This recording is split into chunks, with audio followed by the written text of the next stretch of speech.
जब मैं छोटा था तो मेरी माँ मुझे कहानियां सुनाती थी। हर रात कहानी सुने बिना मुझे नींद नहीं आती थी। माँ एक परी थी जिसने मेरे लिए मेरी सारी इच्छाएं पूरी कर दी।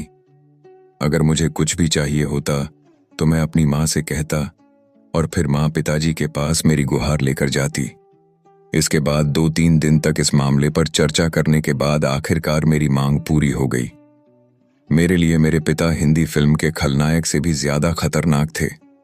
मुझे यह भी याद नहीं कि मैंने बाबा के सामने अपनी ओर से क्या कहा था। जब मैंने जीवन में पहली बार बाबा के सामने बात की तो मुझे 2 चाटे खाने पड़े और घर में बड़ा झगड़ा हो गया।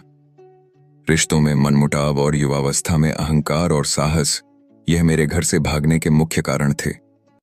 रहा सवाल पैसे चुराने का, तो मैं अब तक इसके लिए खुद को माफ नहीं कर पाया हूं। चाय बनाने वाले की आवाज सुनकर मैं फिर से होश में आया। अपने आप पर हंसा। मैं अपनी सोच को सही साबित कर रहा था। मुझे मुस्कुराता देख जूही भी मुस्कुरा दी। मेरी उस मुस्कुराहट से मानो उसे मेरे दिल की सारी बातें पता चल गईं। सच में उसने मुझ पे पीएचडी की थी।